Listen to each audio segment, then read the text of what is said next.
RS brothers లో ఆషాఢం KG sale మళ్ళీ మొదలైంది. మరెన్నో క్రేజీ ఆఫర్స్ ఖైదీ చేయండి ఆర్ఎస్ బ్రదర్స్.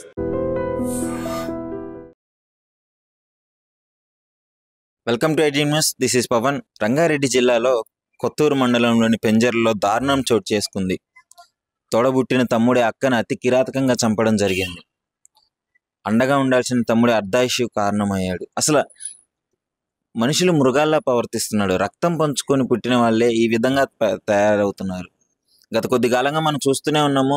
ఆ రక్త సంబంధికులే వాళ్ళ రిలేటివ్స్ని, వాళ్ళ బంధువుల్ని, వాళ్ళ కన్న తల్లిదండ్రుల్ని వీళ్ళని చంపడం జరుగుతుంది. అసలు ఎందుకు ఈ విధంగా తయారవుతున్నారు అర్థం కావట్లేదు. కానీ ఈ ఘటన విషయంలోకి వస్తే పెంజర్లలో జరిగింది. డిగ్రీ చదువుతున్నారు రుచితను వాళ్ళ తమ్ముడే అతి కిరాతకంగా ఫోన్ మాట్లాడుతుంటే వెనక నుంచి వైరు బిగించి ఆ ఉరి తీసి అదేవిధంగా కత్తితో పొడిచి చంపినాడు. అన్ని రోజులు ఇద్దరు కలిసే పెరిగినారు. కనీసం ఆ కృతజ్ఞత లేదు, ఆ బంధం లేదు. ఈ మధ్యకాలంలో ఫోన్ల వల్ల ఎక్కువగా అసలు బంధాలు బంధుత్వాలకి విలువలు లేకుండా పోతుంది. అసలు ఏం జరిగిందంటే, రుచిత అనే ఆమె డిగ్రీ చదువుతుంది. సో ఆ వ్యక్తి వేరే అబ్బాయితో ప్రేమలో ఉంది, ఆ ప్రేమ వ్యవహారం నడిపిస్తుంది అని చెప్పేసి ఇంట్లో కూడా తెలిసింది. ఇంట్లో వాళ్ళు భయం చెప్తున్నారు, కొంచెం భయపెట్టి వద్దు ఇలాంటిది మనం చేయడం అని చెప్పేసి చెప్తూనే ఉన్నారు. మరి ఏం జరిగిందో తెలియదు. ఆ రోజు పేరెంట్స్ లేరు.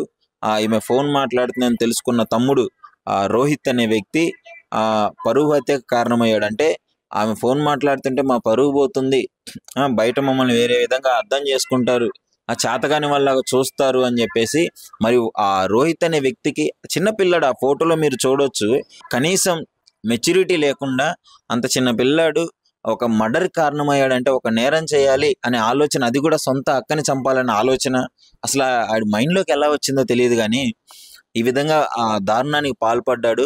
అక్కని గొంతు బిగించి, వైరు గొంతు బిగించి కత్తితో పొడిచి చంపినాడు. అసలు అంటే కన్న తల్లిదండ్రులు లేని సమయంలో ఈ విధంగా అట్లీస్ట్ వాళ్ళు ఉంటే కాపాడే ప్రయత్నం చేసేవాళ్ళేమో. ఇది నిజంగా చెప్తున్నాను.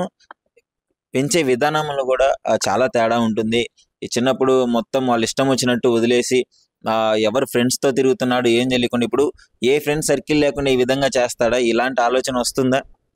తిరిగి ఎవరితో తిరుగుతున్నాడు, ఏం చేస్తున్నాడు అనేది కూడా పేరెంట్స్ పట్టించుకోవాలి. ఈ విధంగా ఇంత దారుణంగా తయారయ్యాడంటే ఇప్పుడు అక్కని చంపినవాడు రేపు పేరెంట్స్ని చంపడు అన్న గ్యారంటీ ఏంటి? ఈ విధంగా తయారవుతున్నారు.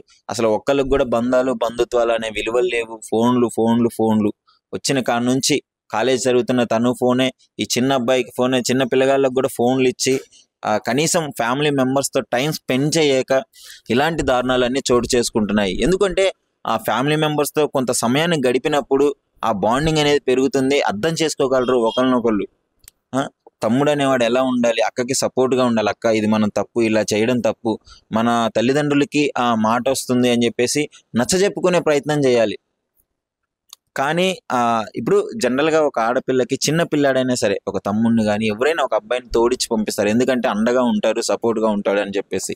కానీ ఇలాంటి దారుణాలకు ఒడిగడుతుంటే బయట సమాజానికి అసలు ఏం మెసేజ్ ఇద్దామనో అర్థం కావట్లేదు. కానీ సో దీన్ని బట్టి అక్క చనిపోయింది, అక్కడ పడేసి వెళ్ళిపోయాడు. తర్వాత పేరెంట్స్ వచ్చే టైంకి పాపం ఆమె కింద పడి చనిపోయింది. అసలు కదలట్లేదు, ఏం లేదు. వెళ్ళి వెంటనే పోలీసులకి ఇన్ఫామ్ చేశారు. హాస్పిటల్కి తీసుకెళ్లారు పోస్ట్ మార్టం విజువల్స్ కూడా మీరు చూపడచ్చు. పాపం అక్కడ ఉన్న కాలనీ సభ్యులంతా వచ్చి ఎంతో బాధను వ్యక్తం చేస్తున్నారు. వాళ్ళ రిలేటివ్స్, వాళ్ళ పేరెంట్స్ అయితే ఎలా వేడిస్తున్నారు. వాళ్ళ బాధకి కనీసం మనం ఎంత బాధపడుతున్నారంటే మనం అది మాటల్లో చెప్పలేము. చేతికొచ్చిన కూతురు డిగ్రీ చదువుతుంది, వాళ్ళ తండ్రి ఎన్నో కలలు కానీ ఉంటారు పెళ్లి చేయాలి అని చెప్పేసి. ఇవన్నీ వాళ్ళ ఆశల మీద బుగ్గిపాలైపోయింది. అది కూడా కన్న కొడుకే అక్కను చంపడం. ఇప్పుడు వాళ్ళ బాధ ఏ విధంగా చెప్పుకుంటారు చెప్పండి? ఎవరికి న్యాయం చేస్తారు చెప్పండి? ఇలాంటి బాధని తల్లిదండ్రులకి ఇచ్చిన అసలు వీళ్ళు మనిషి అనాలా లేకపోతే ఇంకేమనాలా అర్థం కావట్లేదు. కానీ తల్లిదండ్రులకి బతికుండగానే నరకం చూపిస్తున్నారు ఈ మధ్య కాలంలో ఉన్న కొంతమంది యువత వాళ్ళ వికృత చేష్టల వల్ల. సో దీన్ని బట్టి పోలీసులకి కంప్లైంట్ ఇచ్చారు.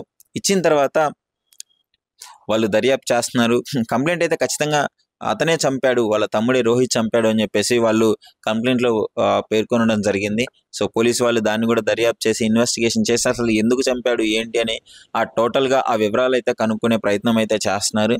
అసలు మీరు చెప్పండి, ఏంటి ఈ విధంగా ఎందుకు తయారవుతున్నారు? అక్క వాళ్ళ లవర్తో ఫోన్ మాట్లాడిందని చెప్పేసి అది చంపేంత తప్పు అయితే కాదు. మనం నచ్చజెప్పుకోవాలి. సరే తప్పు చేసింది నచ్చజెప్పుకొని ఈ విధంగా మాట్లాడుకొని డిస్కషన్ చేసుకొని నలుగురిలో కూర్చొని మాట్లాడుకుంటే సాల్వ్ అయ్యే ప్రాబ్లం ఇది.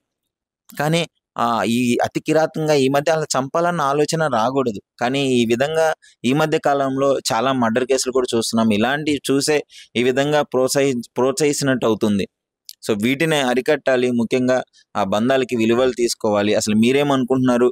ఇలాంటి సంఘటన పైన ఐడ్రీమ్తో కామెంట్ రూపంలో షేర్ చేసుకోండి మీ అభిప్రాయాన్ని. నిజంగా ప్రస్తుతం ఉన్నటువంటి సమాజం దేనికి ప్రయారిటీ ఇస్తుంది? ఆర్థిక సంబంధాల చుట్టూ మాత్రమే తిరుగుతోంది. మళ్ళీ ఎన్నికలంగానే చాలా విరక్తి కలుగుతాం. మంచి అనిపిస్తుంది కదా, లేడీస్ కూడా ఛాలెంజింగ్ జాబ్స్ చేసినప్పుడు చాలా బాగుంటది. ట్రాఫిక్ అసిస్టెంట్స్ గా నియమించిన ట్రాన్స్జెండర్స్ అందరితో సాల్యూట్ చేయించుకుంటున్నారు. ఫుడ్ డెలివరీ ఇవ్వటానికి వెళ్ళినటువంటి డెలివరీ బాయ్ అనిల్ పై కళ్ళ ముందు పెళ్ళండి